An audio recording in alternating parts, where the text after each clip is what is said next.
Une balade au cœur du massif montagneux du Jura et du pays des Trois Lacs, c'est ce que je vous propose pour ces nouvelles échappées belles. Admirez un peu ce magnifique paysage enneigé autour de moi. C'est absolument superbe. Je vous promets un voyage riche en émotions et en belles rencontres. Et je me suis dit que, comme mise en jambe, on allait s'offrir une petite balade en raquette avant de rencontrer un personnage très sympathique qui s'appelle Petit Louis. Point de départ de ces nouvelles aventures, la Chaux-de-Fonds.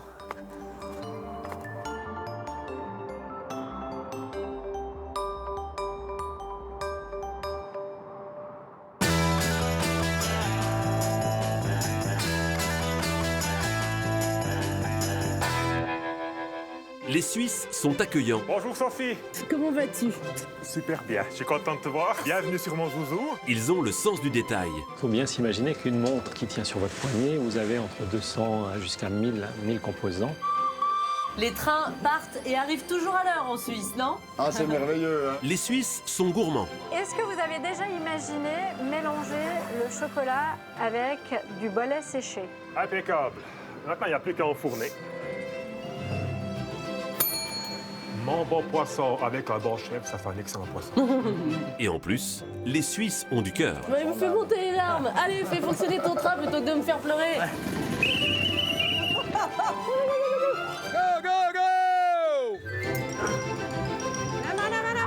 J'aime bien la sensation où je suis tirée par les chiens. J'ai bien fait de mettre les lunettes d'aviateur. Sophie a de la chance, car avec la neige qui est au rendez-vous, le Jura suisse est encore plus beau. En fait, la nature, pour moi, c'est ma cathédrale, c'est mon église, c'est ce qui me paraît le plus sacré sur Terre. C'est du n'importe quoi.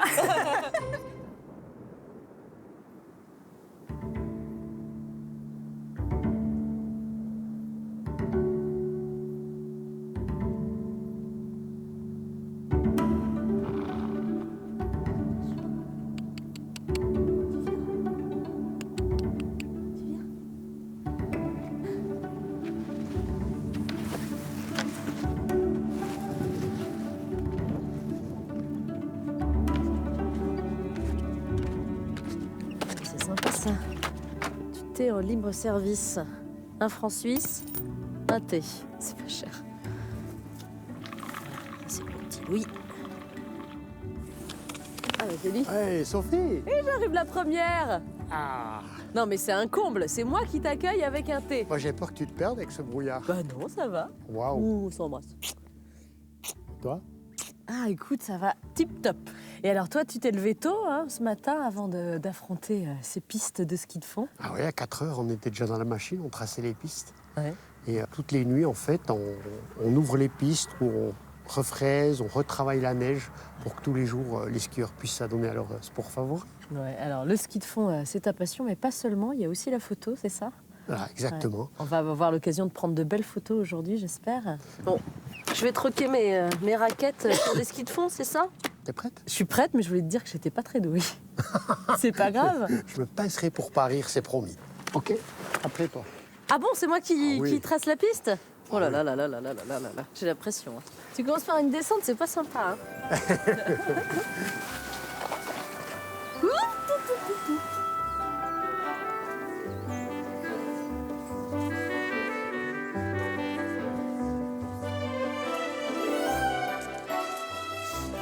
Ah, Petit Louis, on a de la chance. Là, on est dans un endroit absolument magnifique.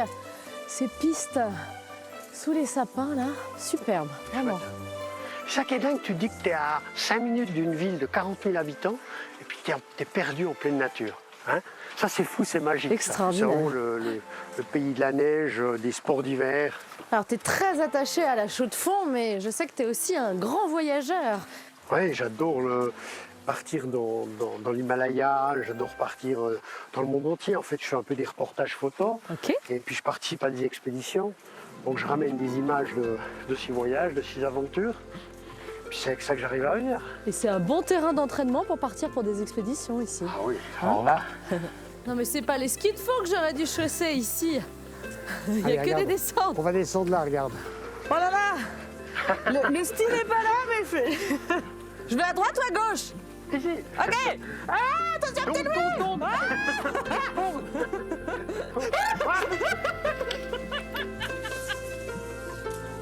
Tout juste. Wouhou.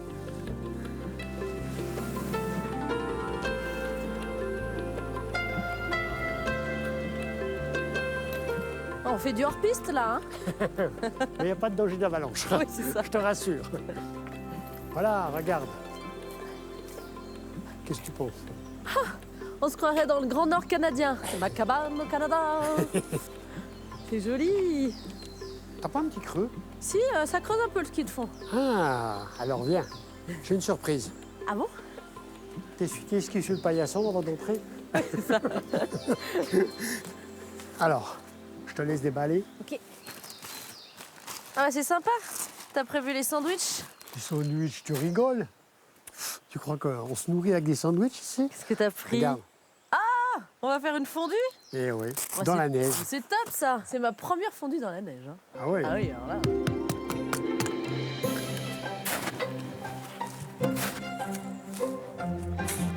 Voilà, c'est parti. Ça c'est mieux. Donc de l'échalote, un mélange spécial pour la fondue, Voilà. une petite louchette de vin. Ah, ça t'es Blanc. obligé.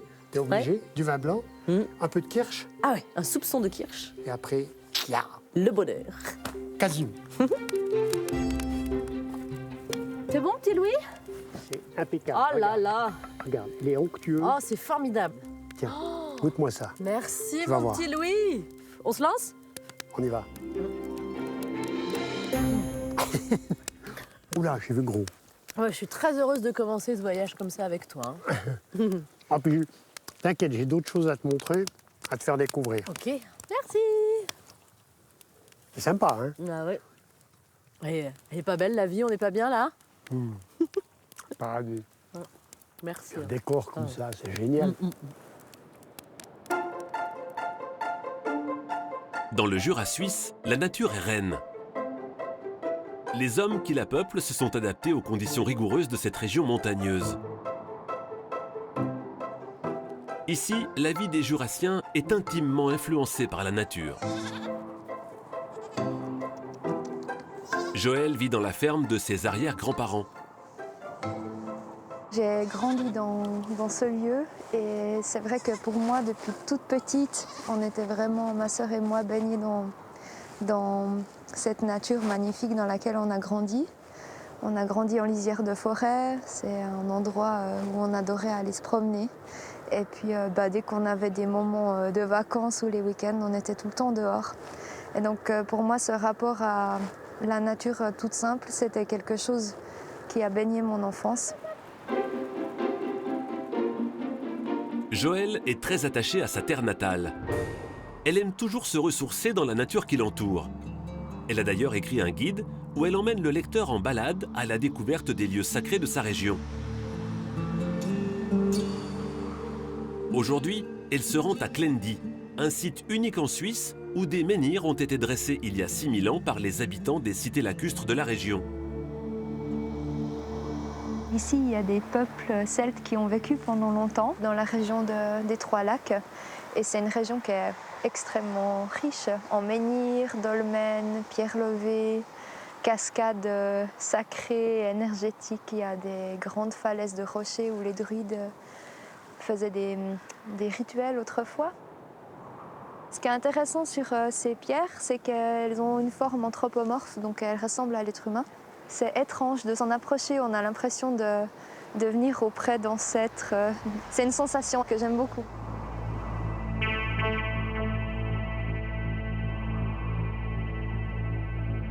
Bien qu'habité depuis des siècles, le Jura a conservé ses paysages sauvages et préservés. Ses habitants ont appris à cohabiter avec cette nature parfois hostile. Et dans ces forêts, il n'est pas rare de croiser des animaux et aussi des hommes.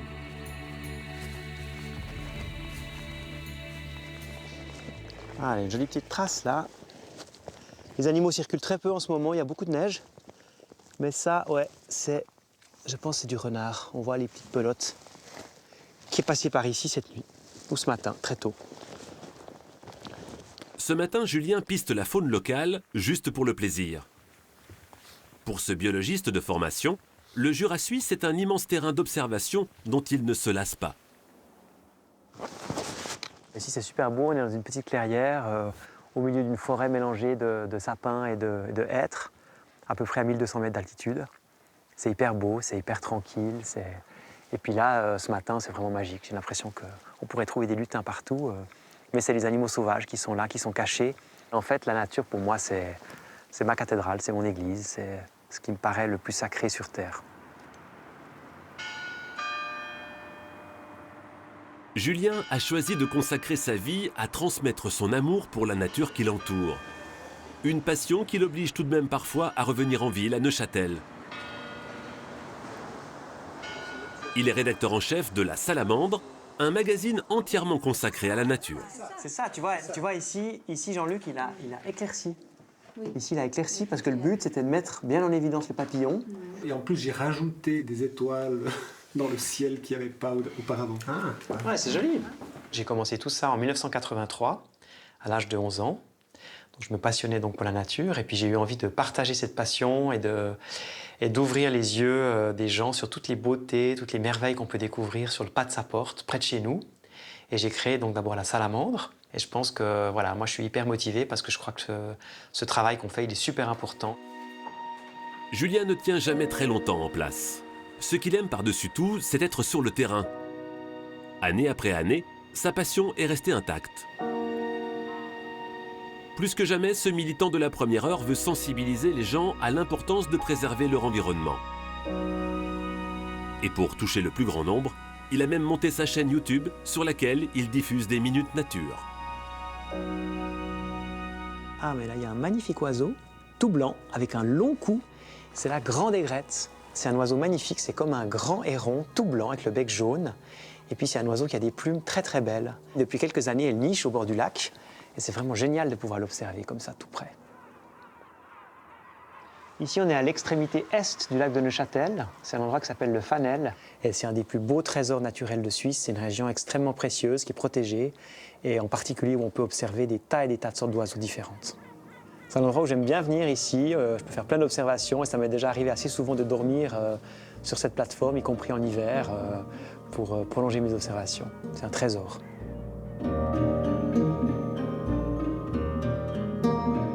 Chacun à leur manière, Joël comme Julien veulent transmettre l'amour qu'ils portent à la nature qui les entoure.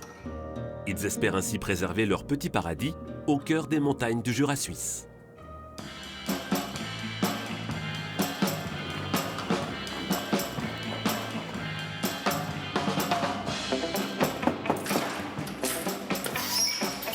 Salut! Hello! C'est toi Patrick? C'est moi. Moi c'est Sophie. Salut Sophie, bonjour. Enchantée. Ciao. Salut Louis. Ça va? Oui. Il paraît qu'il y a une surprise qui se cache dans ce hangar. Oui, on m'a dit que tu voulais voir un petit peu comment se passait la traversée des Andes par Saint-Exupéry et Mermoz, donc je t'ai préparé une petite surprise. C'est un biplan et on va voler par moins 7 degrés aujourd'hui. Mais dis-moi, il est magnifique cet avion. Et Syntex, il a vraiment volé dans des avions comme ça? Alors c'était pas tout à fait le même que celui-là, mais c'était des biplans avec la tête dehors et quand il livrait le courrier, quand il traversait les Andes, c'était dans des conditions à peu près identiques à ça. Donc j'ai bien fait de mettre les lunettes d'aviateur. Oui, c'est une très bonne initiative. Bon bah écoute, j'ai hâte. Je t'abandonne là et je te retrouve tout à l'heure sur le plancher des vaches? Oui. C'est ça? Oh non. Ah, arrête, hein. Merci pour ce cadeau, arrête. C'est pas sur moi. C'est pas drôle tes blagues. Mais non. Allez, file. Allez, file. bonne chance. Hein. Je veux plus te voir.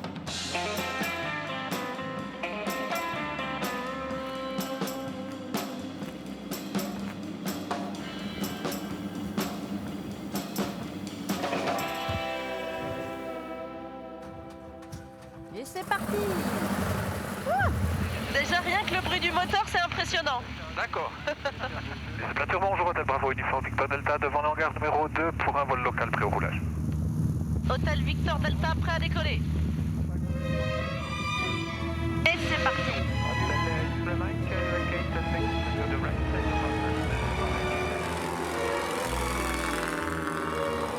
Écoute, décollage extraordinaire, là vraiment on a toutes les sensations. Hein. On a un peu de vent, enfin même beaucoup de vent. On va monter en altitude, on aura moins de purée. Ok. D'accord? Ouais.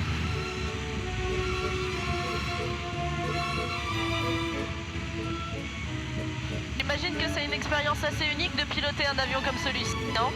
Par rapport à un avion standard, c'est déjà la liberté totale. C'est-à-dire que tu peux voler sur le dos, tu peux voler la tête en bas, tu peux faire des loopings, tu peux faire des brilles, tu peux faire ce qui n'est pas donné à tous les avions.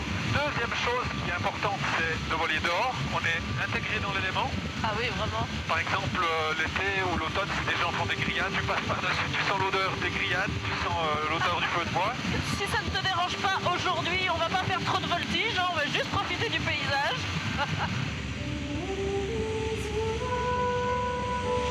Voilà, on arrive sur le lac, Sophie.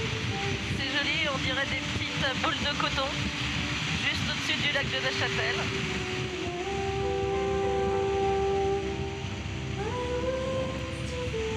La région des Trois Lacs.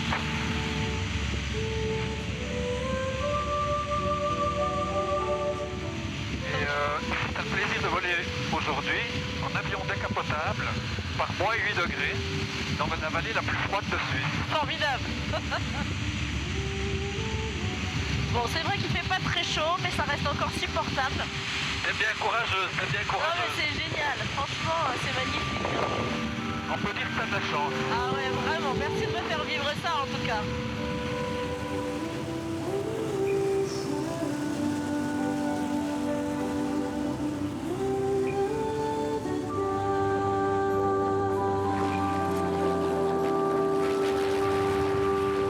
Bah alors là, tu me fais un atterrissage tout en douceur.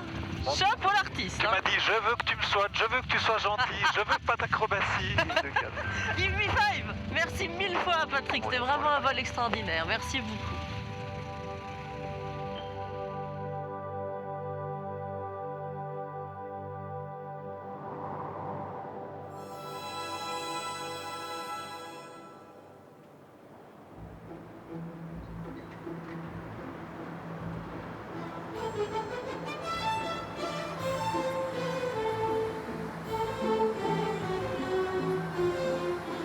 Alors à peine atterri, on remonte. Je te fais visiter la ville depuis en haut, depuis Espacité. Espacité, c'est cette tour. Voilà.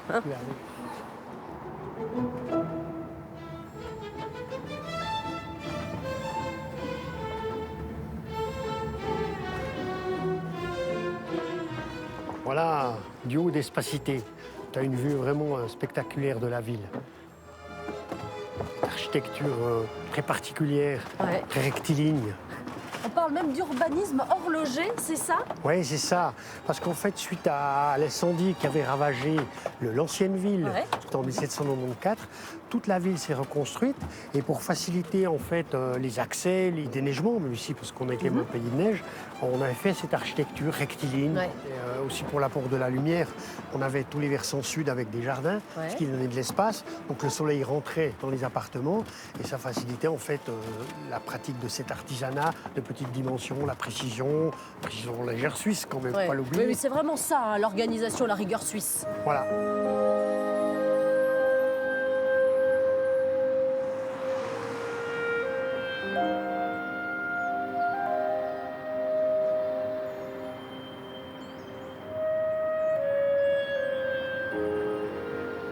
Et c'est cette architecture-là qui a permis à la Chaux-de-Fonds d'être classée au patrimoine mondial de l'UNESCO? Bon, il y a aussi toute l'histoire des maisons Le Corbusier, parce qu'il est né ici, Le Corbusier, il ne faut pas l'oublier. Et c'est ça aussi qui a permis en fait d'avoir une ville classée, reconnue. Bon, tu m'as parlé de Le Corbusier, on peut visiter là ou voir des maisons réalisées par Le Corbusier? Ah oui, ben ici on est dans un quartier justement où tu as la villa Falais. On retrouve justement ce fameux style sapin dont il s'est inspiré. Le style sapin. Ouais. Alors on comprend assez facilement qu'il s'inspire de l'environnement, hein. Les sapins, ils sont autour de nous. On s'inspire vraiment de la nature du Jura. Ouais. Alors tu l'as sous forme d'éléments décoratifs. Tu l'as aussi dans la structure de la protection de la fenêtre, comme des branches de sapin. Et puis dans la forme pyramidale. On est dans la droite ligne de l'Art Nouveau. Voilà, exactement. C'est drôle comme style, c'est marrant. Elle est belle d'ailleurs, cette maison, hein. Ah, j'aime bien. Il a quel âge quand il commence à travailler sur des maisons, sur des architectures ici? Il a 17 ans. Ouais.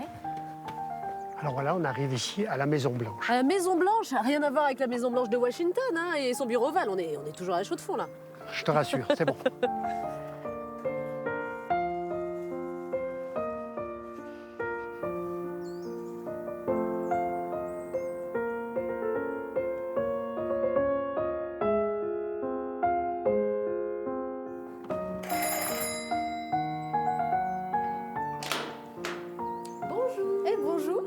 petit Louis. Moi, c'est Sophie. C'est sympa. Bonjour. Tu m'amènes Comment tu quelqu'un? Tu vas bien? Ouais, super. Entrez au chaud. Normalement, on s'arrête chez vous. Ouais. Voilà. On arrive ici dans l'espace principal de la maison. C'est vraiment le nombril. On a ici la lumière, complètement, et puis des espaces ouverts partout, absolument comme on le ferait aujourd'hui. Mais surtout, on y voit tout en embryon tout ce qui est devenu Le Corbusier plus tard. Et il va amener là aussi déjà une première idée des volumes. Alors, la Maison Blanche sous la neige, là, elle prend toute son envergure. Elle est vraiment intégrée au paysage. Et elle avait été vraiment voulue comme ça, un style complètement dépouillé. Et on retrouve l'ordre, cher au cœur de Le Corbusier. Il dit que là où naît l'ordre, naît le bien-être. Voilà. C'était son credo. Exactement. Merci pour votre accueil. Vous vivez ici, vous? Ah non, moi j'habite pas ici. Ah bon? C'est une association qui l'ouvre 3 jours par semaine, toute l'année, au public qui veut bien se déplacer pour venir voir. Vous êtes très accueillante Voilà. en tout cas. Merci beaucoup. Merci. Merci pour tout. Ravi. Avec plaisir. Salut petit Louis. À bientôt. Au revoir.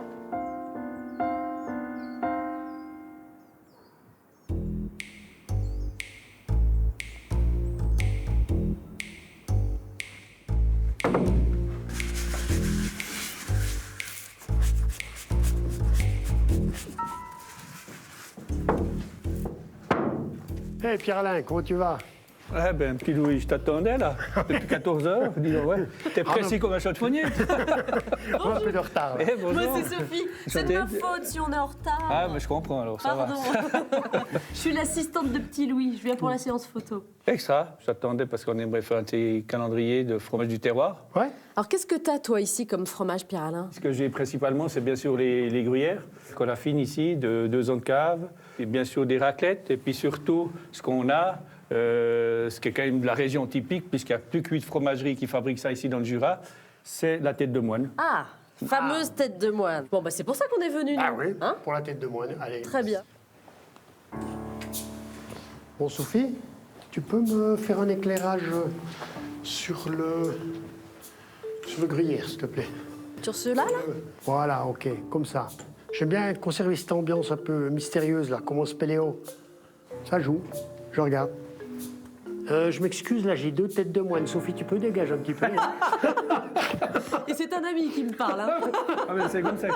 J'ai compris. Merci, voilà. Voilà. Enfin, le bodybuilder, là. T'as le don de mettre les gens à l'aise, toi. T'es très beau, Pierre-Alain, très beau. Merci, c'est gentil. Si, c'est bien.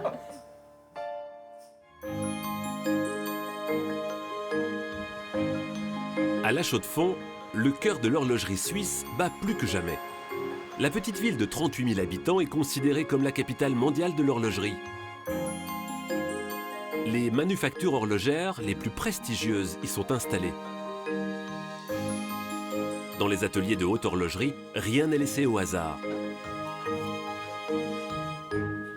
Bonjour Alan. Bonjour. Là, Ça va? c'est les 2 dernières. Les 2 dernières. Donc, la semaine prochaine, elles pourront sortir Ok, tout comme est prévu. Ouais. parfait. Bon boulot, c'était une grosse charge. Chez Corum, les ouvriers assemblent avec minutie le modèle emblématique de la marque, la Golden Bridge. L'invention de cette montre dans les années 80 a marqué l'histoire de l'horlogerie. La mécanique du mouvement, de forme rectangulaire, avec ses rouages en ligne, est alors une petite révolution. Elle incarne le savoir-faire et l'exigence des maîtres du temps suisses. Il faut bien s'imaginer qu'une montre dans un boîtier de montre qui tient sur votre poignet, vous avez entre 200 jusqu'à 1000 composants, ce qui est quelque chose d'extrêmement délicat à travailler parce que vous compareriez avec un moteur de voiture dont le moteur roule 24 heures sur 24. Donc il faut se rendre compte qu'il faut des matériaux qui supportent les tensions, les usures, les différentes températures, il faut des huiles spécifiques et il faut être capable de visser une vis en or dans un mouvement qui a l'épaisseur d'un de vos cheveux. Certains des modèles de la marque se vendent plus d'1 million d'euros. Depuis 1955, la marque a su affirmer son identité à travers des modèles originaux. Les gens n'achètent pas une montre pour l'heure, ils achètent une montre pour ce qu'elle représente, pour tout l'univers qu'elle véhicule. La valeur d'une montre se mesure donc aux émotions qu'elle procure à celui qui la porte. Et pour lui donner son supplément d'âme, Corum, comme d'autres marques, fait appel aux artisans de la région. C'est dans le secret des ateliers du Jura suisse que les montres se transforment en œuvres d'art. Vanessa Lecci est une des 3 émailleuses d'art de la région. Elle sublime les fonds de montres à l'aide de cristaux de verre colorés.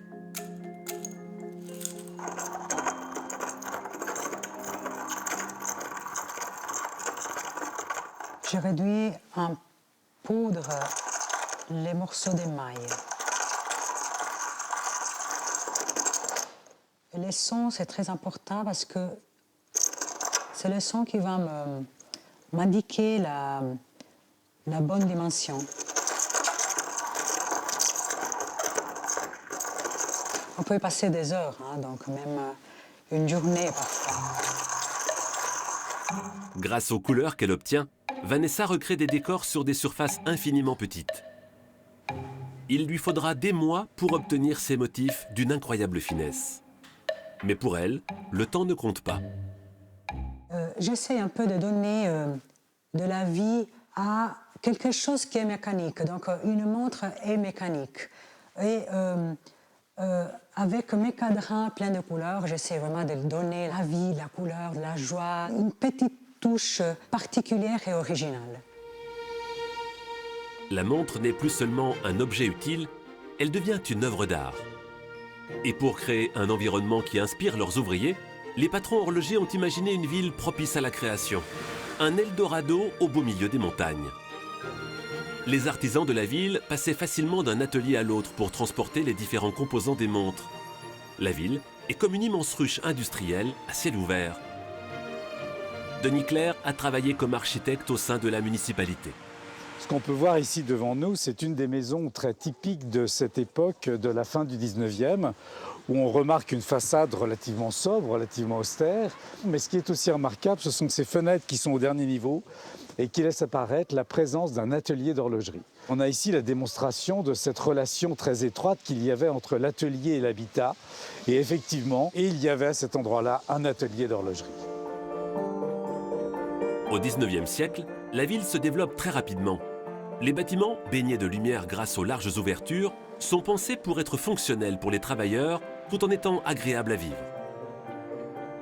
Derrière les portes des immeubles se cachent des cages d'escalier décorées de peintures, de faux marbres, de fer forgé ou de vitraux Art Nouveau. Les patrons horlogers avaient une vision résolument avant-gardiste pour leur époque.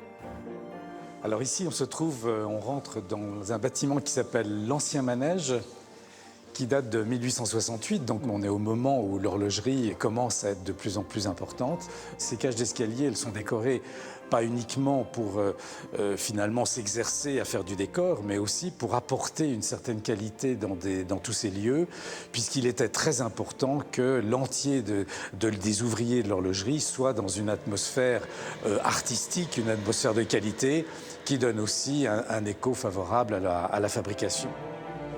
Aujourd'hui, à la Chaux-de-Fonds, un emploi sur 3 est lié à l'horlogerie. Preuve que les idées visionnaires des maîtres du temps avaient vocation à traverser les âges.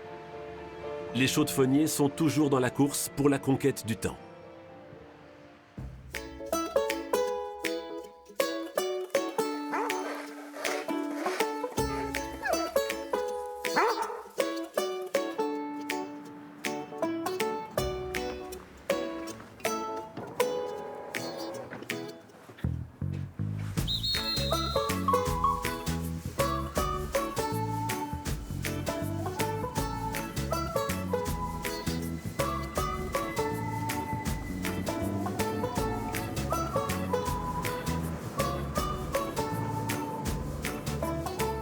Coucou Olivier. Bonjour Sophie, oh, quel plaisir. Je te dérange pas? Ah non, t'as pas loupé le train, dis donc. Ah non, les trains partent et arrivent toujours à l'heure en Suisse, non? Ah, c'est merveilleux, hein. Ah, bah, ce qui est merveilleux, c'est d'être dans ce train-là. Le petit train rouge, il est absolument magnifique. C'est un peu l'épine dorsale ici. Ouais. On s'arrête dans des petites gares où il y a quelques habitants, mais on a du plaisir de les desservir. Et toi, ça fait combien de temps alors que tu es conducteur de ce train? Alors je suis dans ma 37e année. Ah oui, tu connais bien la ligne, hein? Ouais, je connais bien la ligne. Ouais, j'ai toujours été passionné de train. Il faut dire que mon grand-papa a travaillé sur cette ligne. Il a travaillé depuis 1919 à 1959. Et puis il m'emmenait avec lui faire des tours en train. Il m'expliquait ses machines à vapeur. Et puis toujours, ça m'a intéressé. Et tout le monde est aussi sympa que toi, là, sur la ligne? Mais sur notre ligne, on est tous de bonne humeur. On a du plaisir de faire notre métier. Parce que ici, c'est toujours beau. On voit même des lynx des fois. Ah ouais? Ah oui, on voit même des lynx. On a la ligne dans notre cœur. On l'aime quand il fait beau. On l'aime quand c'est le printemps. On l'aime quand les paysans font les foins. On l'aime quand il y a de la neige. On l'aime toujours, notre ligne. Voilà, ici on arrive à Beaulemont. Je vais bientôt aller faire le contrôle dans ces trains. Très bien, et moi je vais te donner un coup de main. Et puis nous, on ira faire le contrôle. Je m'équipe. Voilà.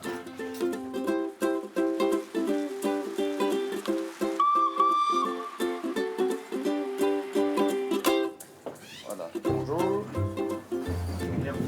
Bonjour. Bonjour, monsieur, dame. Voilà, bonjour. On va faire le contrôle. Montrez patte blanche, s'il vous plaît. Alors aujourd'hui, attention, pas de blague, parce que je suis bien accompagné, donc. Hein.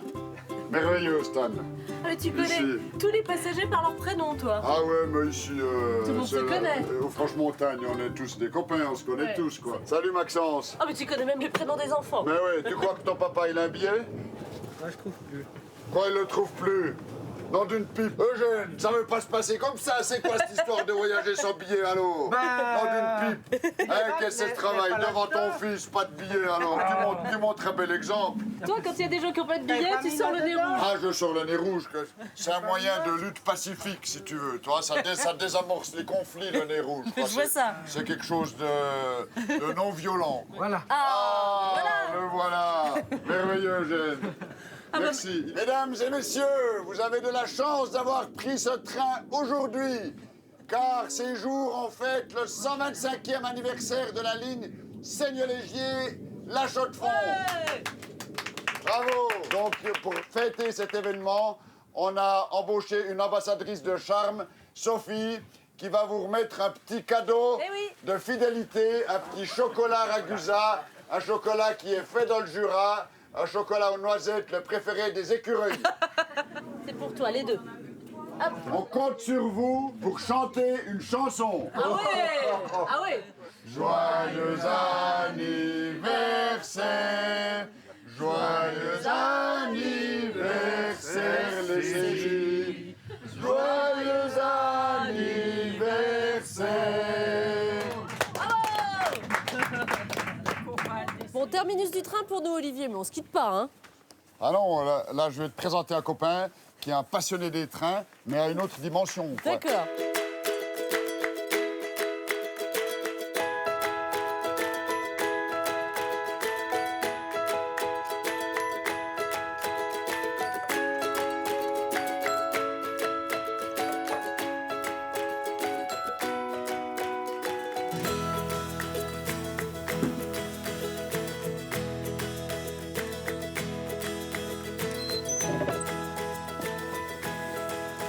On arrive chez ton copain Alain.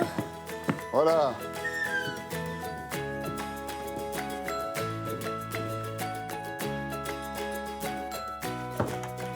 Salut Alain. Ça va et toi? Extra. Bonjour Alain. Bonjour. C'est un amoureux du rail, passionné du chemin de fer, toi. Et il vit sa poésie avec ses petits trains ici. Il est dans son royaume ici, toi. Il est incroyable ton royaume. Le royaume du train et cette maison là est extraordinaire. C'est une maison familiale ici. C'est une maison familiale où 10 enfants sont nés. Et mon Belle père famille. était artiste peintre, très connu. Qu'est-ce qui nous appelle? C'est ton train qui nous appelle? Attention. Attention. Un vrai petit train à vapeur. Ouais. Ah ouais. Je l'éteins encore un petit moment parce que... Ouais. Comment vous vous êtes rencontrés tous les deux? Ah ben, je peux dire que c'était dans le train. Ouais. Quand il rentrait depuis son travail à Genève avec sa famille, souvent il faisait le voyage dans la cabine. Et puis c'était l'occasion de discuter de train, d'écouter le bruit de la locomotive sur les rails. Comme disait Rimbaud, crains qu'un jour un train ne t'émeuve plus.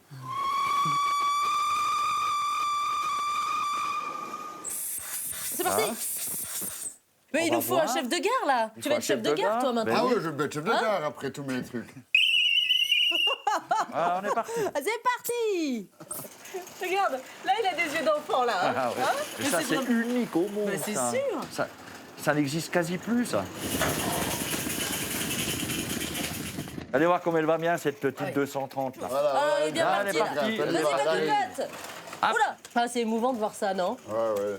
C'est vrai, c'est d'accord, Olivier. Ouais. Et puis, quand je pense à mon grand-papa, pour lui, c'était toute sa vie. Et puis, il a vécu toutes les années avec ses machines à vapeur, qu'il entretenait, qu'il bichonnait. Et puis, quand elles ont dû partir pour la casse, lui, ça lui faisait trop mal, quoi. Et puis, une de ces machines qui est en meilleur état que les autres, c'était une plus petite, une plus récente. Après, cette machine, elle était chez le ferrailleur, ici, le long de la ligne de chemin de fer aux Émis-Bois. Et puis, chaque fois qu'on passait en train avec mon grand-papa, ben... Il a été ému. Il était ému, quoi. Ouais, je pense à mon grand-papa, ça me fait l'émotion aussi, quoi, parce que lui, il s'était un passionné et puis il a su nous transmettre sa passion, quoi. Ouais, il me fait monter les larmes. Allez, fais fonctionner ton train plutôt que de me faire pleurer. C'est reparti. Ouais. Allez, cocotte.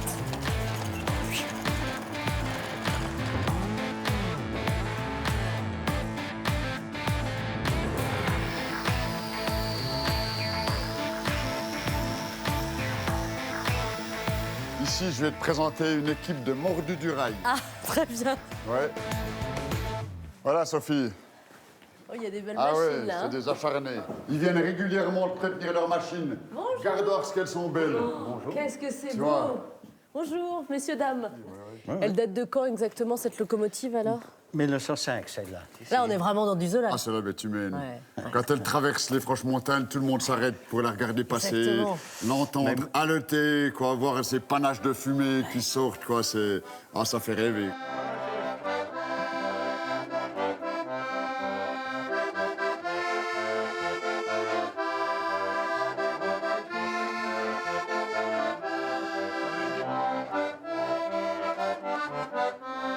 Tous ensemble. Vivons encore une dernière fois dans l'amitié,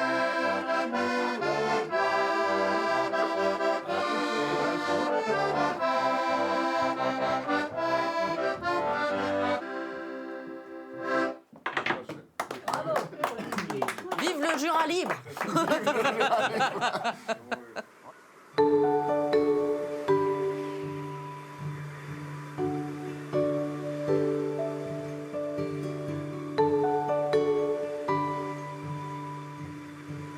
À la Brévine, l'hiver a forgé l'image de la petite vallée. Le 12 janvier 1987, la température descend à moins 41,8 degrés. C'est la température la plus basse jamais mesurée en Suisse. Un record de froid qui a valu à la Brévine le surnom de Sibérie de la Suisse. Une équipe de climatologues s'est intéressée à ce phénomène. Là, on voit le record. C'était moins 21 du coup. C'était moins 21 du coup ici aussi. Ouais. Le capteur, tu le laisses comme ça. Les chercheurs ont installé 46 stations météo pour mesurer la température à différents points de la vallée.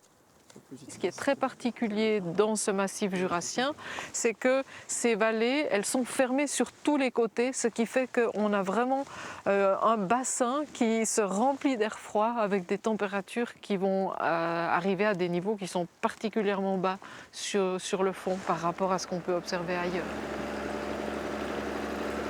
Ce qui est aussi particulier dans un endroit comme celui-ci, c'est que les gens vivent avec ces températures. On a probablement des endroits en haute montagne avec des conditions de blizzard et de températures extrêmement basses, mais ce n'est pas un endroit habité où les gens vivent toute l'année. À la Brévine, l'air froid, plus lourd que le chaud, reste piégé et stagne au fond de la vallée, formant ainsi un lac d'air froid. C'est le phénomène d'inversion. Les habitants de la Brévine ont fait de ce microclimat exceptionnel un atout pour leur vallée, jouant sur l'imagerie du Grand Nord. Ouais, alors attention, c'est fragile, mais ça va très bien. Il faut les poser et rien de plus. Ce matin, c'est dimanche, et Jean-Maurice initie sa famille et ses amis à la construction d'igloos. J'étais instructeur militaire Et dans mon début de carrière, j'ai fait une saison de survie au froid en Norvège. Et c'est là que je me suis dit, pourquoi pas en faire profiter les autres, puis leur expliquer comment il faut monter un igloo. Les gens, ça les fait venir, parce qu'il y a quelque chose de spécial. Il y a le fun de se dire qu'est-ce qu'on ressent en moins 25. Alors les gens se déplacent et profitent de la nature, parce qu'on a vraiment encore une région, c'est très nature. Tac, c'est bon. Suivant.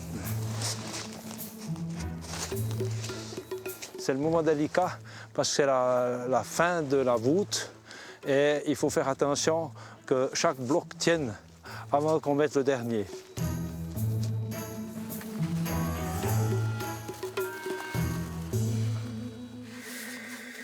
Vous pouvez couper quelques tranches, les gens peuvent se servir, puis vous allez pouvoir manger. Là, on est à 0, 2 degrés. Et puis si on est dans un igloo bien chauffé, c'est jusqu'à 5 degrés. On y dort très bien. Comme les Esquimaux. Comme les Esquimaux. Bravo pour la réussite. Bon montage, merci pour l'aide. C'était très sympa. Grâce au froid, les forêts et les paysages vallonnés de la Brévine sont devenus pour ses habitants un immense terrain de jeu.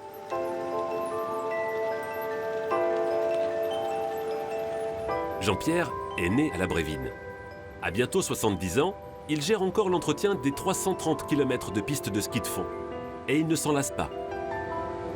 Moi, j'apprécie énormément ce décor, cette immensité, ces plaines, cette variation sur quelques kilomètres entre les prairies, les vallées, les combes, les parcours forestiers.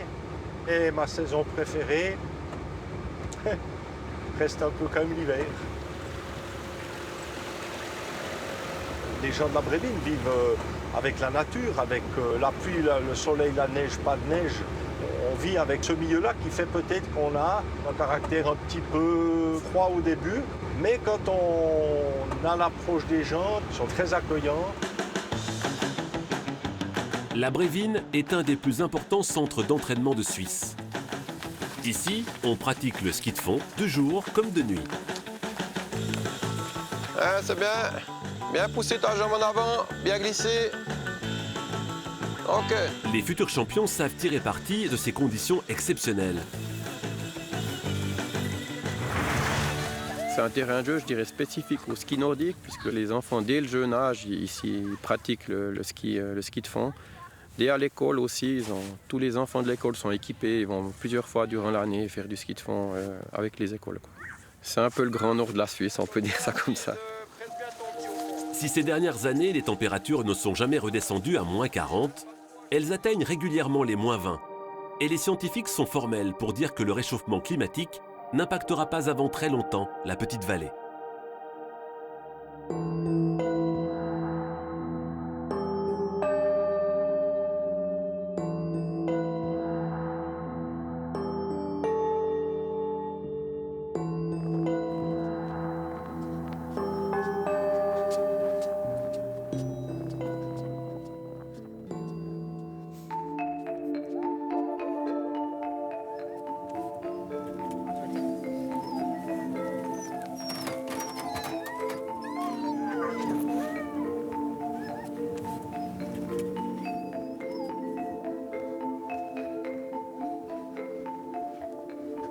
Bonjour les amis.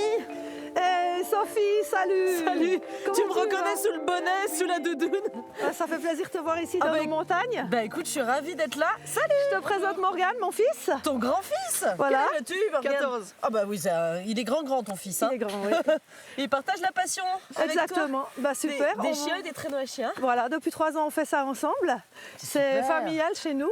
Et dis donc, on se croirait dans le Grand Nord là. Ça peut pas être plus joli, regarde ça. C'est magnifique. On se croirait au Canada, on a beaucoup de chance.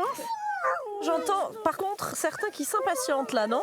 Alors là, il faut partir parce qu'on a déjà installé. Maintenant, ils sont dans les starting blocks. On va pas trop traîner. Hein, Morgane, on est prêt? Ouais.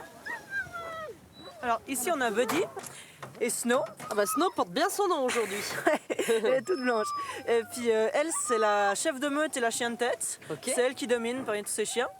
Donc elle, c'est la plus rapide, et puis lui, c'est le plus fort. Ok, bon, on va aller voir sur le terrain maintenant. Ça y est, les toutous, enfin libres. Quel âge ils ont, ceux-là? Alors Snow, elle a 3 ans. Ok. Et Buddy, il a 4 ans et demi. D'accord. Et qu'est-ce qui en fait une bonne meneuse de Snow, alors? Elle est intelligente, elle est vive d'esprit. Ouais. Et en fait, elle est très proche de moi. C'est ce qui est le plus important, c'est le lien. Donc il y a une vraie confiance entre vous. Ah ouais. Elle est belle en tout cas. Ouais, elle est trop chouette. Tu vas pouvoir partir, tu vas pouvoir courir. Oui, ma Snow, oui, ma fille, on va y aller. Sophie, tu me la tiens? Je m'en occupe. Merci. Ouais, doucement les chiens, doucement.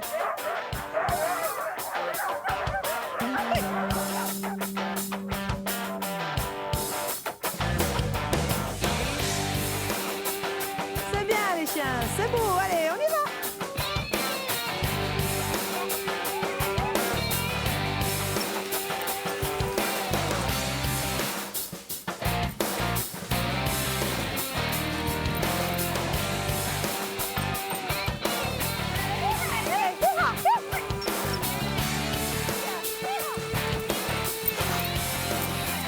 C'est bien les chiens.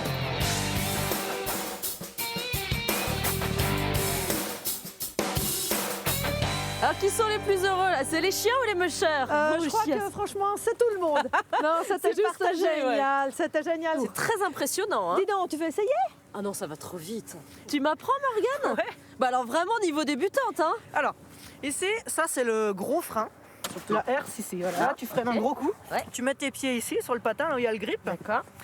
Voilà, tu laisses ton talon un peu dans la neige. Quand tu dois juste ralentir un petit peu. Voilà. Et puis voilà, ensuite pour tourner, tu plies le traîneau comme ça. Ah oui, le traîneau est vraiment très souple là. C'est Ouais, vraiment il est super souple. du traîneau de compétition là. Vas-y, mets-toi dessus, mais Ouais. voilà. Donc là, donc tu vas à gauche. D'accord. Tu le plies, tu mets ton poing en avant, voilà. Bon, je ne basculerai pas. Mais t'as commencé à quel âge toi? Il y a 3 ans. Donc j'avais genre 12 ans. Ok, mais t'es un vrai pro maintenant. Bon bah écoute, je te suis. C'est toi mon prof. Ok, donc ton chien de tête, c'est Snow. Ok. C'est la blanche. Vas-y Snow. Vas-y. Ok. Ok, plus vite. Allez les chiens, vas-y Snow. Allez les chiens, vas-y Voilà. ma Snow, Là, vas-y. tu les motives, puis tu pousses. Allez Snow. Voilà. Allez ma fille. C'est bien les chiens. Droite. Bravo. C'est super. Ah, j'ai envie de refaire un tour du coup. Stop. Ok, en avant. Ça filme, Morgane. Et voilà, qu'est-ce que t'en penses? Ah bah écoute, c'est génial. Qu'est-ce que tu ressens toi là comme sensation? Ah, moi, c'est la liberté. Ouais. J'ai l'impression juste d'être née pour ça, quoi. C'est bien, en avant les chiens.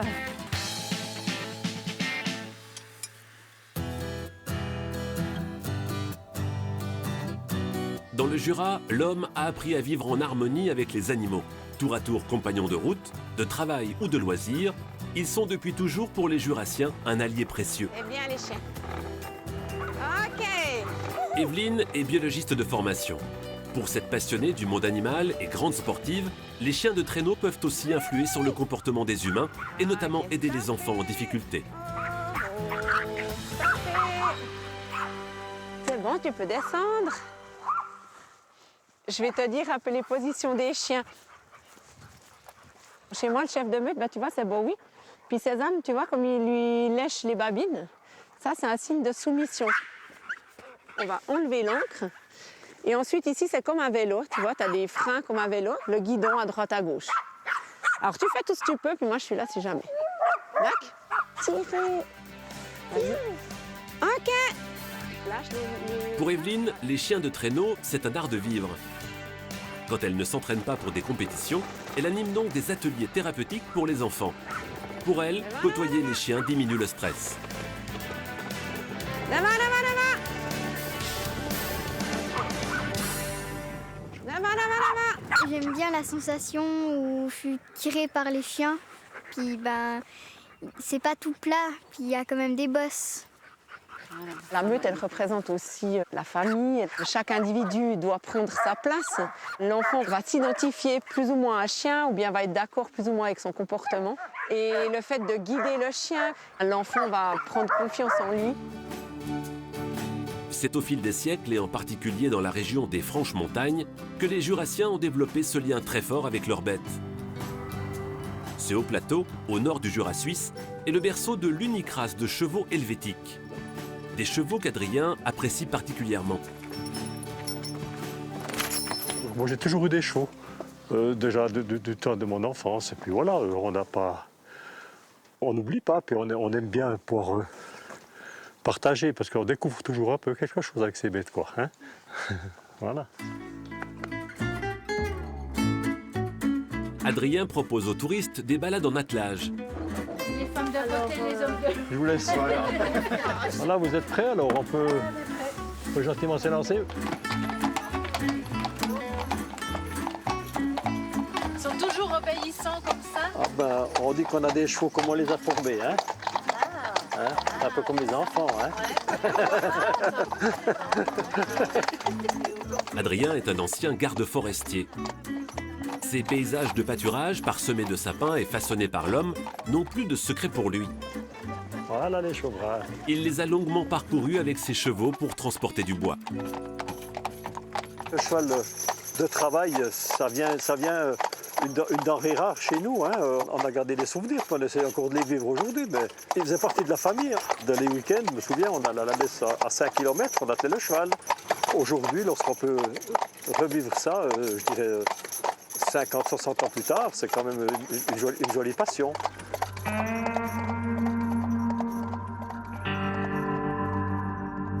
Plus haut, dans la montagne, près du Chasseral, un des sommets du Jura suisse qui culmine à 1600 mètres d'altitude, flotte comme un air de Canada. Tous les ingrédients sont réunis pour plonger dans l'ambiance du Grand Nord. De la brume, des totems et même des bisons. Christian Lecomte est éleveur. Il y a plus de 20 ans, il a décidé d'importer ses premiers bisons directement des États-Unis. Go, go, go! Moi, j'ai commencé avec 5 petits veaux. Hein. Donc, ils avaient une année quand ils ont pris l'avion au Dakota du Sud. Avec un petit troupeau, on a grandi ensemble. Les bisons de Christian sont semi-sauvages. Ils ont très peu de contact avec l'homme. Moi, je comprends mes bisons. C'est de moi qui me comprennent. Moi, je ne vais jamais faire d'intervention sur eux. Je ne vais jamais les caresser. C'est des bisons qu'il faut respecter. C'est un petit peu mythique. C'est le premier bovin qui est peut-être venu sur Terre avec les dinosaures, les choses comme ça. Et puis, ça marque bien les esprits. Christian a su faire de ces bisons un atout. Aujourd'hui, de nombreux touristes viennent dans son ranch pour en goûter la viande. Et pour développer son activité et continuer à faire vivre son élevage, il propose aussi à ses visiteurs de passer la nuit dans des cabanes façon western. Vous aurez la cabane l'Oklahoma. Elles ont tout un nom d'État des États-Unis. Il y a l'Oklahoma, l'Alabama, le Canada, il y a toute l'Amérique du Nord. C'est nos planches et nos forêts, c'est le scieur du village qui m'a préparé le bois. Le bison fait le plus. Christian, Adrien et Evelyne sont allés au bout de leur rêve, celui de vivre en harmonie avec des animaux dont ils ont fait leurs compagnons de route.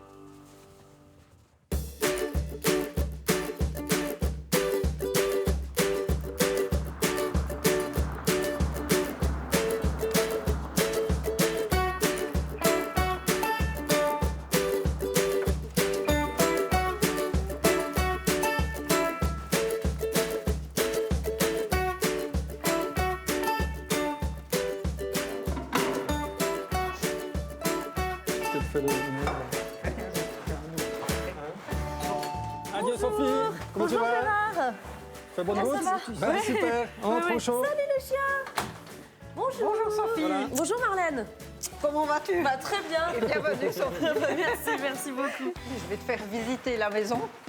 Qu'est-ce que c'est joli. Merci. Il y a eu un coup de cœur, non, pour cette maison, j'imagine. On est arrivé, on a franchi la porte. Ouais. J'ai dit c'est ça. Elle a été bâtie en 1908 par une famille qui était liée à l'horlogerie. Forcément, ici à la Chaux-de-Fonds. Ouais. Et oui, elle a ces grandes fenêtres qui sont uniques et puis qui amènent beaucoup de lumière. Ouais. Alors Sophie, ici le salon. C'est très très beau. Historiquement, c'était la salle de billard. D'accord. C'est une maison sur 2 étages? 3. 3 étages? Oui, on arrive donc à l'étage des chambres. Ici, l'architecte. La chambre de l'architecte que l'on a faite, oui. Ensuite, celle-ci, c'est la musicienne. D'accord. Et puis, on t'a choisi la sportive. Ah bah forcément, c'est gentil, merci. Ah oui, avec un clin d'œil au ski, je vois. Exactement. Et à la discipline de Gérard, le saut à ski. Oui. Et puis ici, donc, la salle de bain se trouve dans l'armoire. C'est original. Oh, qu'est-ce que c'est joli. Oh là là, t'as fait une très jolie déco. C'est très beau. Bon, d'ailleurs, je vais aller lui dire directement à Gérard qu'il a beaucoup de goût. On va le retrouver. Un petit café. Ah Gérard, Marlène et toi, vous avez énormément de goût. C'est vrai, merci beaucoup. Cette maison est magnifique. J'ai vu qu'il y avait un petit clin d'œil au saut à ski dans la chambre dans laquelle je me suis installée. Ça, c'était ta discipline, une discipline qui t'a amené jusqu'aux Jeux Olympiques. Alors c'est Calgary, en 88, ouais. Un souvenir incroyable. Non, c'était incroyable, vraiment. Ouais. De pouvoir, en tant que sportif, participer une fois à des Jeux Olympiques, c'est vraiment quelque chose qu'on n'oublie jamais, quoi. Et le point de départ de cette activité autour du ski a toujours été ici? Oui, bon, on vient les deux de la région ici, et puis c'est vrai que nous, la région du Jura de Châtellerault, on aime vraiment bien, quoi. Oh, il y a aussi le lac de Neuchâtel. Ouais, Je ne sais forcément. pas si tu vas y aller, mais vraiment, je te conseille. Bon, mais en tout cas, je reste chez vous pour mon séjour parce que je me sens très bien ici. Merci. Avec plaisir.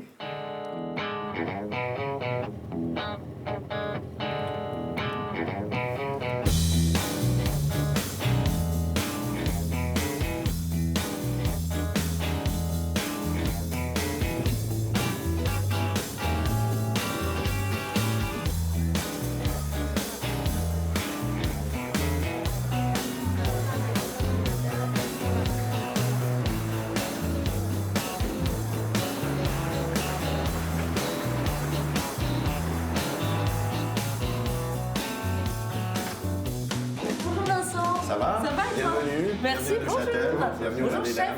Je suis contente de te rencontrer Vincent ici au Bain des Dames. Je me suis toujours demandé ce que c'était et c'est toi qui vas pouvoir me donner la réponse. Oui, mais on va pas faire ça tout de suite parce que là, on va aller chercher quelques légumes. Le chef en a besoin. Parfait.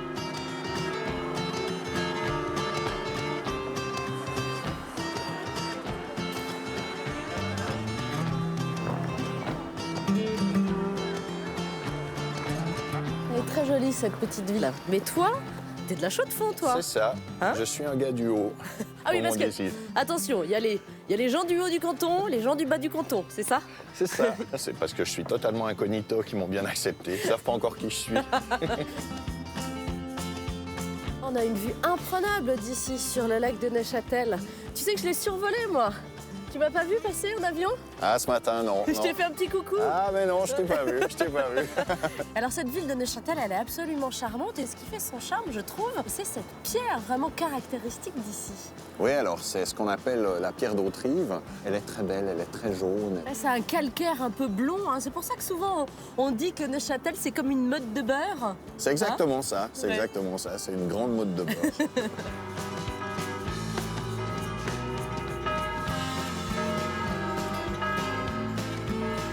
Voilà. On arrive où là? Alors là, on est chez Rage de Verre. C'est une association qui propose à des particuliers des paniers avec des légumes bio. Bonjour. Hello. Salut Sacha. Salut. Ça va? Bien et toi? Ouais, super. C'est cool. T'as des petits oignons frais? Ouais, je savais rien. Je vous en vole une, hein. Ah ouais, elles sont magnifiques, hein. Bon, bonne ces carottes. Dis-moi, Sacha, moi je connais le principe des AMAP en France. C'est le même principe? C'est le même principe. On a environ 180 abonnés. En ville de Neuchâtel, on les livre à vélo. Et ici, du coup, il y a à peu près un peu plus d'une centaine d'abonnés qui viennent faire eux-mêmes leur panier. Du coup, c'est les légumes d'hiver. Donc, on a du chou-plume, des salades d'hiver, genre du pain de sucre. Alors ça, pain de sucre et chou-plume, je suis assez curieuse de savoir comment on les prépare. C'est assez coriace, il faut bien les cuire. Tu mets de l'huile d'olive et puis tu les masses comme ça, pour que l'huile d'olive elle pénètre bien dedans. D'accord, il faut masser le chou-plume. Ouais. On va dire ça à ton chef. Ouais. Hein. C'est Merci ça. beaucoup, Sacha. T'en prie. Au revoir. À plus. À bientôt. Ciao, ciao. Au revoir.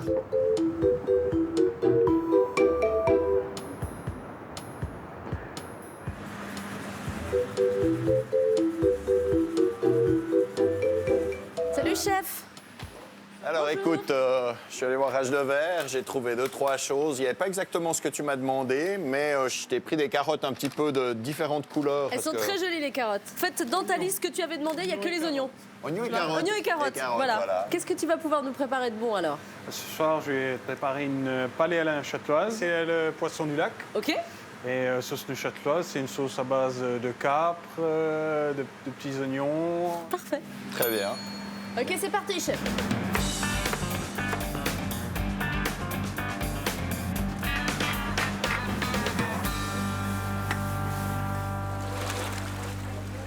Quand je suis arrivée tout à l'heure, je t'ai dit que j'étais intriguée par cet endroit, le bain des dames. C'était quoi ici à l'origine? C'était un bain qui était réservé uniquement aux dames et aux enfants, parce qu'à l'époque, on était très prudes ici. On est quand même dans un canton protestant. Jusqu'à la fin des années 60, les dames ne se baignaient pas avec les messieurs. Et puis, c'est devenu un restaurant. Alors aujourd'hui, quand même, c'est une soirée particulière parce que le lac est déchaîné. On s'y ouais. croira en bord de mer, jour de tempête. Ouais, c'est ça, c'est exactement ça, c'est la tempête. Ouais. Tiens, voilà notre poisson du lac, justement. Merci. Magnifique. Oh, qu'est-ce que c'est beau. Ouais. Je reconnais de petites carottes ici. Bon, Voilà. écoute, on partage ce plat Super. ensemble. Mais avec grand plaisir, merci C'est très Sophie. bon, hein. Je te remercie. Dans l'imaginaire collectif, la Suisse, c'est le pays du chocolat.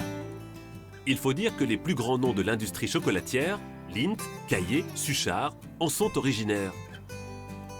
Et c'est dans les vallées du Jura qu'on perpétue la tradition des maîtres chocolatiers. Valérie est de cela. C'est dans l'ancienne ferme familiale reconvertie en laboratoire qu'elle donne vie à toutes sortes de chocolats aux saveurs étonnantes. Une production 100% artisanale. Alors là, je fais un chocolat au serpolet. C'est le thym sauvage. Et puis, il y a du miel des marais rouges. Et puis, un super... la base, c'est un chocolat Saint-Domingue bio, 42%. Et c'est un de nos chocolats préférés. Le petit secret de fabrication de Valérie, des herbes aromatiques que son fils cueille autour de chez eux. J'ai toujours cuisiné avec les fleurs, les plantes. Ça, c'est un truc que j'adore depuis des années. Ça fait des chocolats quand même un peu particuliers aussi. Et puis, j'aime pas la monotonie, j'aime pas les trucs tout faciles. Aujourd'hui, comme chaque semaine, Valérie se rend en ville à la Chaux-de-Fonds pour y amener ses chocolats. De travailler dans le chocolat, du coup, on voyage un peu dans tous ces pays producteurs. Donc, comme ça, je peux rester ici. Mais du coup, je voyage quand même un petit peu.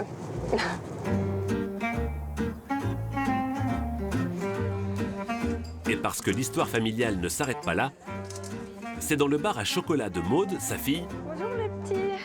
que Valérie vend ses créations. Poivre rose 4, volontiers. 9,30 s'il vous plaît. Merci bien.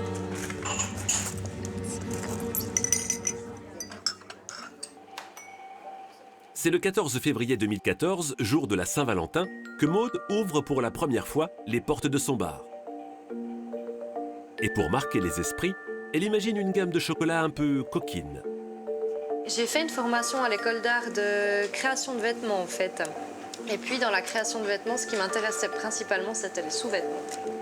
Finalement, quand on a décidé d'ouvrir le bar et de faire du chocolat, j'ai continué à faire des soutiens-gorge, des poitrines et finalement, je fais de la dentelle sur chocolat. La matière est magnifique. Quand on a le nez dessus, c'est que du bonheur. Et c'est une matière qui est vivante, donc on sait qu'on a peu de temps pour le faire, pour le travailler, et c'est éphémère.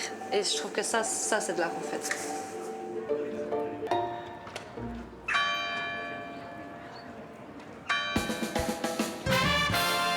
Au début du 19e siècle, la Suisse découvre l'or brun. Venu d'Espagne, où il est consommé à la cour, les Suisses s'emparent du chocolat pour en faire une industrie florissante. C'est à cette époque que Suchard s'installe à Neuchâtel. Il deviendra l'un des plus grands producteurs de chocolat de son temps. Catherine Vallana a longtemps travaillé chez Suchard aux ressources humaines. Elle est profondément attachée à l'histoire et au patrimoine de sa ville.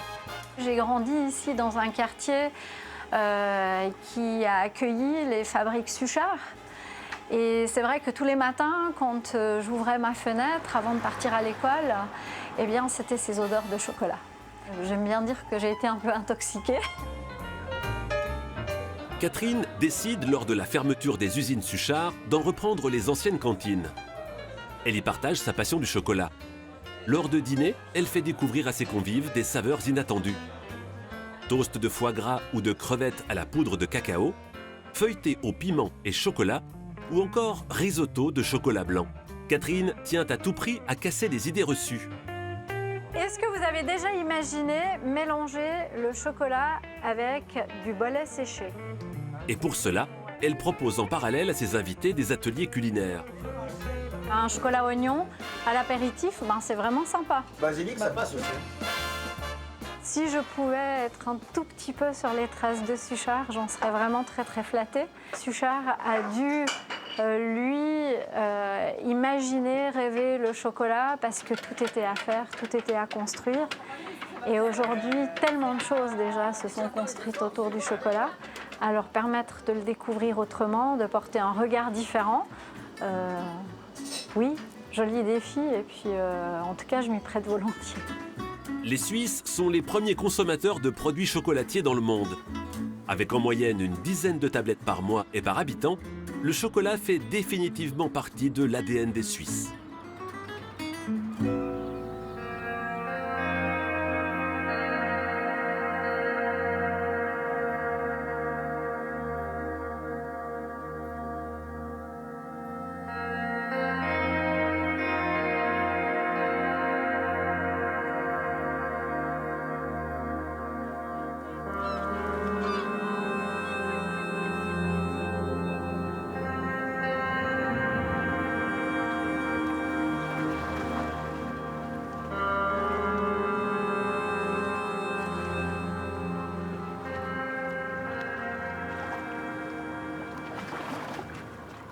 Salut Claude! Bonjour Sophie!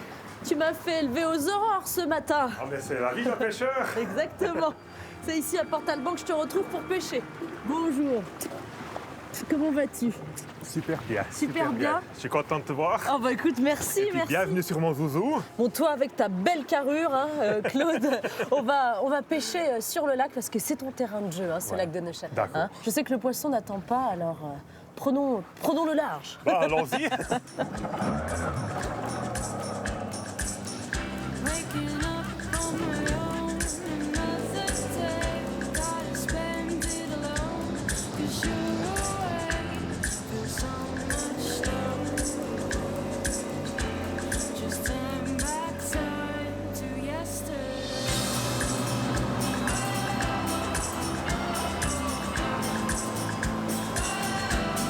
Alors ici, quand on parle du pays des Trois Lacs, on parle entre autres de ce lac de Neuchâtel qui est le plus grand des trois. Il fait un peu plus d'une trentaine de kilomètres. Il fait 34 km sur 8,5 de large. Ouais. C'est le plus beau aussi. Alors toi ici, t'es pêcheur, c'est un lac très poissonneux. Poissonneux moyennement. Alors on pêche la palée. Ouais, et la palée, c'est comme le ferrat. C'est comme le ferrat ou comme le lavaret. Ouais, c'est ça. Et ensuite, on pêche la bondelle, la perche, gardon, brème, tanche. Okay. Donc là, on cherche quoi exactement, nous, aujourd'hui, comme poisson? On va chercher la palée. Je vais poser les filets pour pêcher la palée. OK.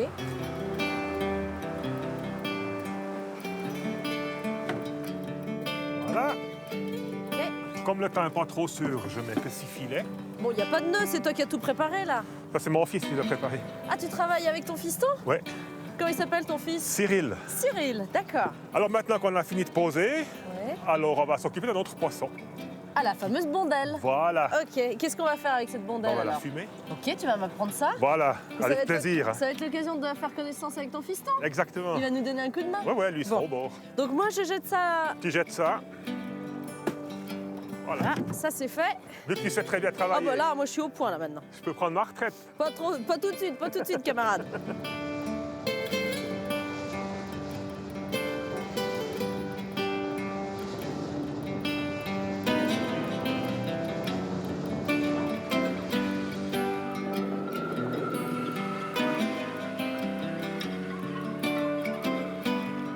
Bon, on va voir si je suis une bonne élève, si j'ai bien appris ma leçon. Donc, si je résume, sur le lac, on pêche de la mondelle, de la palée, de la perche. La brème, tout ça. Très bien. Donc là, c'est de la bondelle. Exact. Ouf, j'ai tout juste. Enfin, presque. J'en ai gardé quelques-unes Ok. pour que tu puisses aussi mettre la main à la pâte. Avec plaisir. Alors l'idée, je te montre le premier. Tu prends une petite cuillère comme ça, tu mets dedans. Et ensuite, tu passes un peu le doigt pour mettre partout. Voilà. Ok. Et puis le laurier, on le garde pour la fin. Parfait. Et cette recette, elle n'a pas changé depuis... j'avais 6 ans à l'époque. Qui te l'a transmise, C'est mon cette papa. recette? Alors, on n'est jamais mieux servi que par soi-même. Pour toi, c'est important de vraiment faire toutes les étapes. Hein, aller pêcher le poisson, le fumer, ensuite le vendre et le déguster. Les clients, ils viennent chez moi parce qu'ils savent que je fais tout. De la pêche à la vente. Bon, je vais donner un coup de main à ton fiston. Donc, la technique, raconte-moi un petit peu comment ça se passe, là. Alors, on plante comme ça, bien au milieu. Ok. Pour pas planter dans la chair, pour pas casser. Donc, sur l'arête. Ouais, sur l'arête ou bien au milieu comme ça. Ça te va comme ça? Tip top. Tip top? Très bien. Après, on les porte comme ça, pas trop serré, sinon après ça cuit pas. Bah, t'es content qu'il travaille avec toi? Mais bien sûr, c'est Hein une future relève. Ah, c'est bien. Tu l'aimes ton lac, hein? Non, je suis amoureux de mon lac. J'aime ma femme, mais je suis amoureux de mon lac. Ah, c'est beau, ça. Je comprends que tu aimes que tout ça se passe en famille et que la relève soit assurée, hein? Parce qu'il bosse bien, le petit. Mais ça pourrait être mon patron aussi. C'est moi qui ai le chef. Exactement. T'as bien raison. En tout cas, on s'est débrouillés comme des chefs. Impeccable. Maintenant, il n'y a plus qu'à enfourner.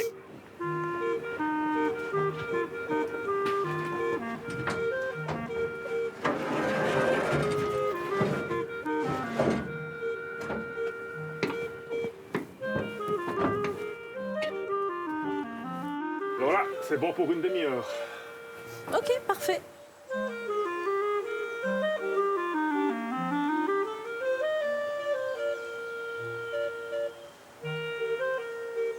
Bon, je vais contrôler ça maintenant.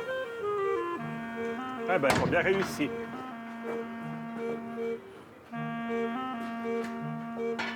Voilà.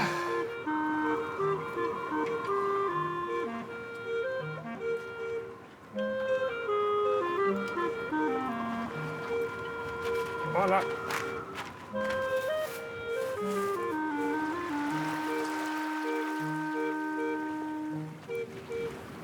Voilà, Sophie, là, on est dans mon village, Port-Alban, 1000 habitants. Et puis là, je vais livrer les poissons à mon copain, le restaurant du bateau. Là. Ça, c'est un restaurant? Ça, c'est un restaurant. Mais qu'est-ce qu'il fait là, ce bateau? Il a échoué quand le lac était haut une fois. Non, mais le lac, il arrivait jusque-là? Dans Non. le temps, le lac, il pouvait arriver jusqu'ici, mais c'était des marais, là. Qu'est-ce que c'est que cette histoire? Oh là là, je vais demander à ton copain de me raconter l'histoire de ce bateau-restaurant, là. Ah ouais.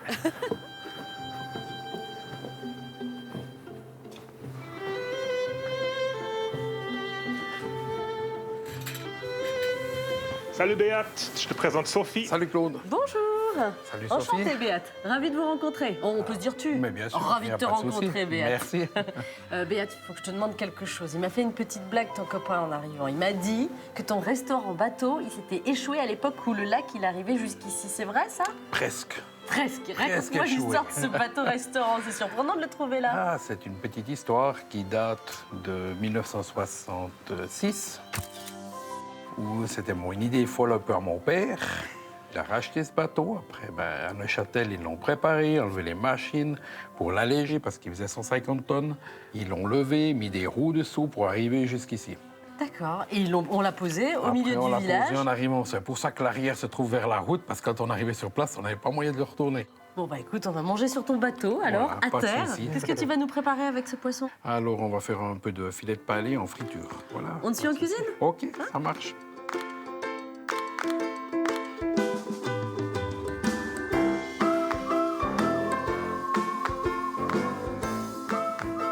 Voilà, un poisson qui a été pêché avec amour et qui est cuisiné avec passion. Voilà.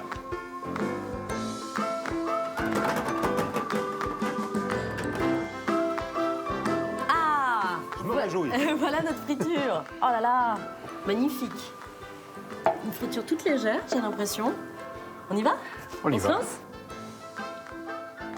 Alors, est-ce qu'il l'a sublimé ton poisson? Mon bon poisson avec un bon chef, ça fait un excellent poisson. Félicitations Béat, hein. Merci pour ton accueil. Claude, merci de m'avoir fait découvrir ta passion. Hein. Moi, ça m'a fait plaisir de te rencontrer aussi. Merci Moussaillon. Alors, merci.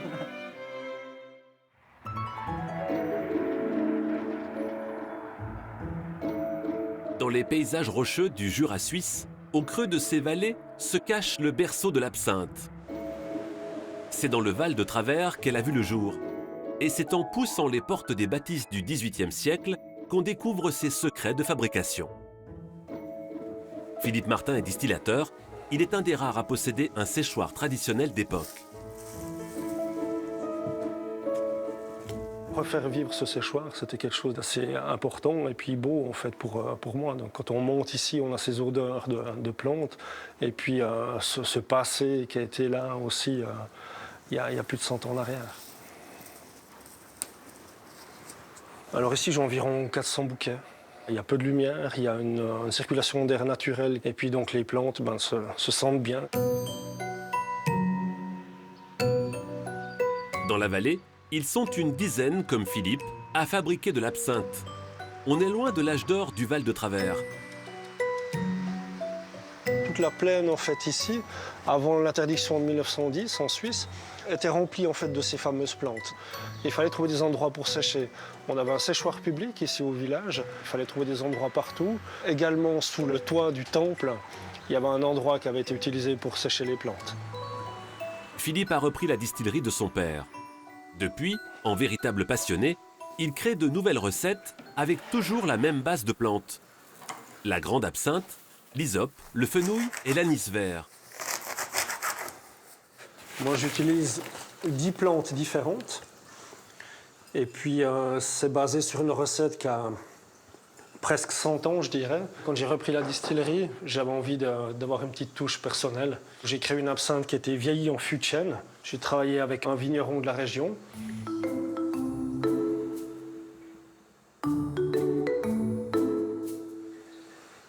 Il faut à Philippe seulement 12 kilos de plantes pour faire 70 litres d'absinthe. Alors là, on arrive en fin de distillation. Je contrôle un petit peu les arômes. On sent les huiles essentielles de chaque plante. Là, on est bien. On est bien. Si tous s'accordent à dire que l'absinthe est née dans le Val de Travers, tous ne sont pas d'accord sur son créateur. Peu importe, l'absinthe a fait les beaux jours de la vallée. Au XIXe siècle, les distilleries produisent plus de 60 000 litres par an. Alors, en hommage au mythique breuvage, et pour sauvegarder le patrimoine de sa région, François Besançon a créé un petit musée. Voilà, c'est un livre de contes. Il y a plus de 10 000 noms de restaurants dans ce bouquin. Il livrait dans toute la France. Hein. Épinal, Montbéliard, l'absinthe était partout. C'était incroyable. L'absinthe fait le bonheur des artistes. Van Gogh, Picasso, Toulouse-Lautrec vantent ses mérites. Mais la sulfureuse boisson, aussi appelée fée verte, est vite accusée de tous les maux et surtout de rendre fou. En 1910, le couperet tombe, la boisson est interdite. Les distillateurs entrent dans la clandestinité.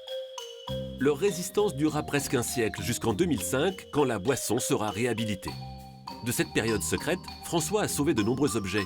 Il y a des objets plus rares que d'autres. Hein. Il y a 30-40 ans en arrière, on avait des très très belles fontaines encore sur le marché, je dirais. C'est un objet qui m'a beaucoup plu. Aujourd'hui encore, les fontaines à absinthe sont indissociables du fameux breuvage.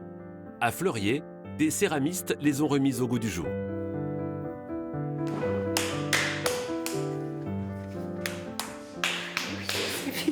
C'est vrai. Patricia et Françoise ont mis plusieurs mois à créer leur première fontaine. Les contraintes sont nombreuses pour imaginer un objet à la fois harmonieux et fonctionnel.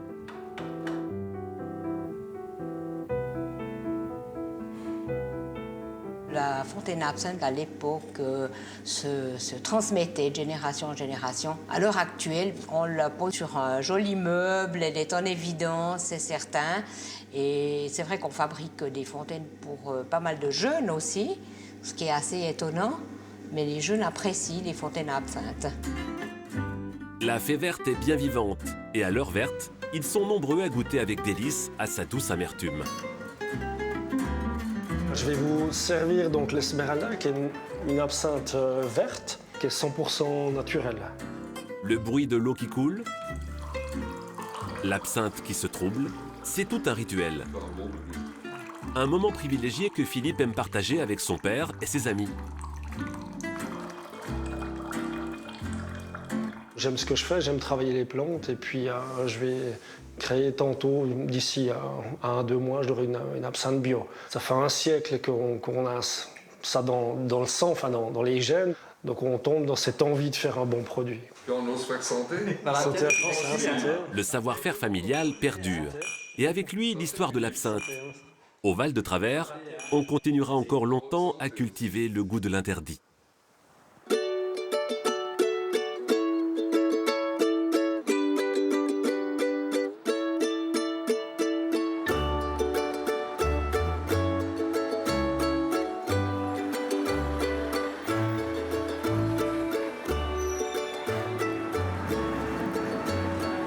À l'abri.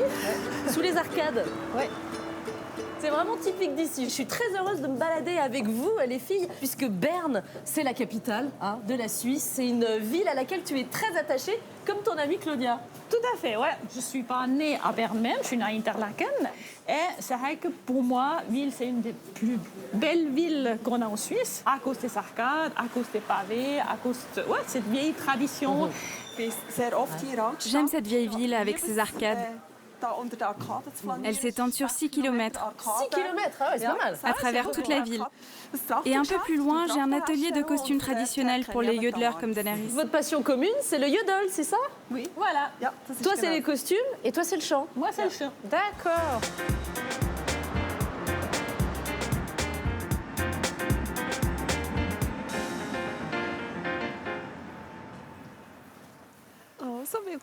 Bienvenue chez moi. Merci. Merci. Ah oui, il y en a des costumes ici.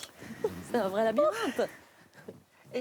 J'ai 80 costumes différents. Ah ouais, ça fait une belle collection, hein? Oh, ça fait pas mal. Ouais. Ça fait pas mal. Alors, je vois que certains costumes sont assez sobres, d'autres beaucoup plus colorés. Par exemple, on dirait un petit peu le costume de Blanche-Neige. C'est d'origine d'Interlaken. D'accord. À quoi il ressemble ton costume alors? Alors mon costume, c'est un costume bernois, mais là, je l'ai surtout apporté parce que j'ai une petite retouche à te demander de faire. Il faudra juste, tu sais, le petit truc pour mettre la fleur dedans. Oui, un truc pour mettre une fleur. Oui, il faut remettre l'élastique qui permet de faire tenir une fleur. J'ai envie de te voir l'essayer, ton costume. Bah, de toute façon, je vais aller le mettre pour que tu puisses regarder.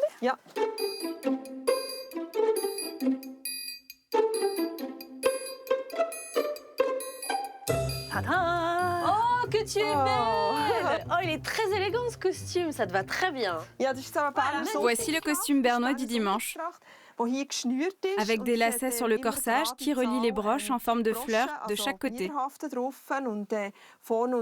Devant et derrière, il y a des fleurs accrochées à des chaînes qui tiennent les épaulettes. Il manque juste un petit support élastique qui accueille une vraie fleur. D'accord. Mais maintenant que je t'ai vu en costume, j'ai envie de t'entendre chanter. Allez, ça fait comment le yodel?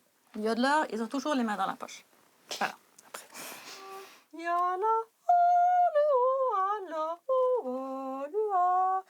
C'est du n'importe quoi. Parce que toute seule, c'est pas voilà. Viens cet après-midi à la répète, comme ça, on se met en voix pour le concert qu'on donne ce soir. Là, tu auras toute l'équipe avec, et puis tu verras, ça va être super.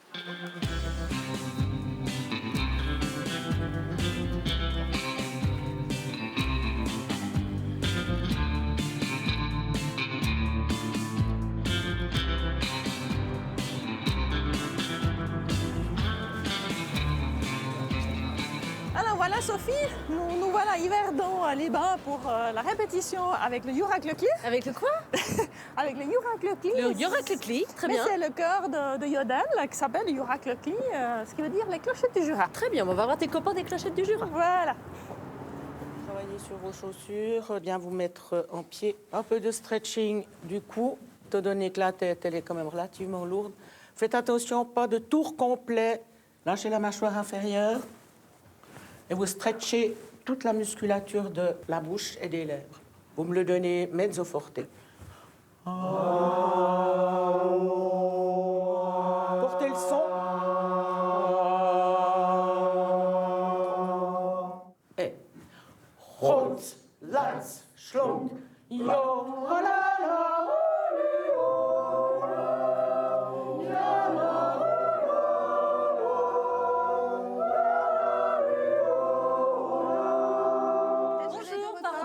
Désolée, on est en retard, c'est de ma faute. Si Damaris est en retard, pardon. Bonjour tout le monde.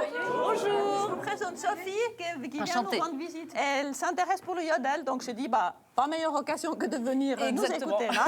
Alors pour moi, au départ, vous m'arrêtez si je me trompe, mais le yodel, c'est un message, c'est un moyen de communication. Hein. On communique de montagne en montagne. À l'origine, c'était ça. Puis c'était soit pour rappercher les bêtes, soit pour dire allô, on est là, et puis est-ce que tout va toujours bien? Est-ce que tout va bien chez toi et est-ce que tout va bien sur ta montagne? Merci. C'est beau ça. Quelles sont les thématiques abordées? Il y a un peu de tout. Ah, hein. Alors, l'amour de la patrie, bien entendu. Il y a la montée, il y a l'alpage. Puis après, il y a la des Alpes. Alors ça, c'est un thème. Monter, c'est un thème. Descendre, c'en est un autre. Je vous laisse répéter parce que vous avez le spectacle. Oui. Merci.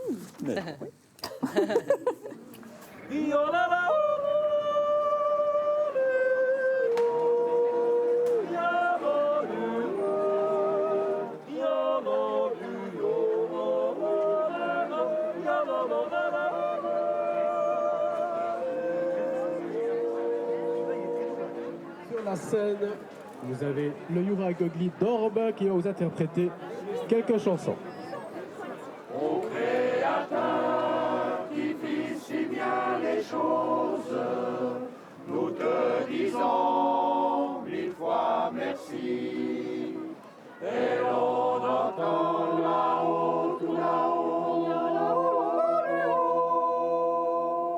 j'entends chanter dans son chalet le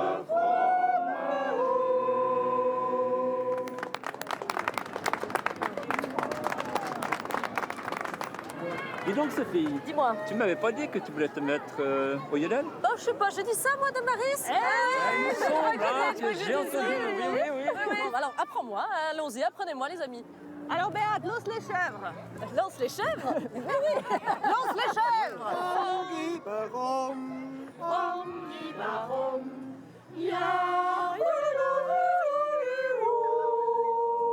Bravo les amis, merci beaucoup. Merci.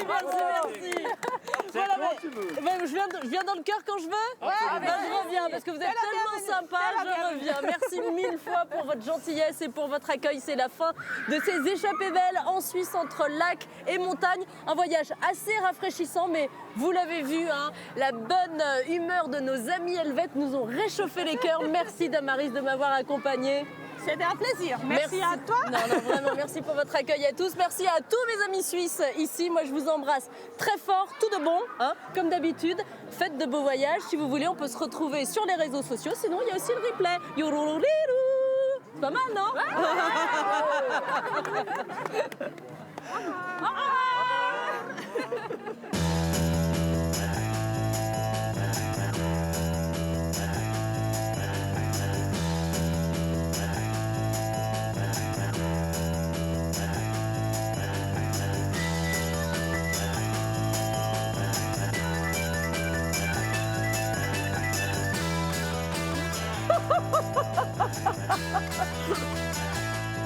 C'est pas le truc le plus élégant si tu veux à manger.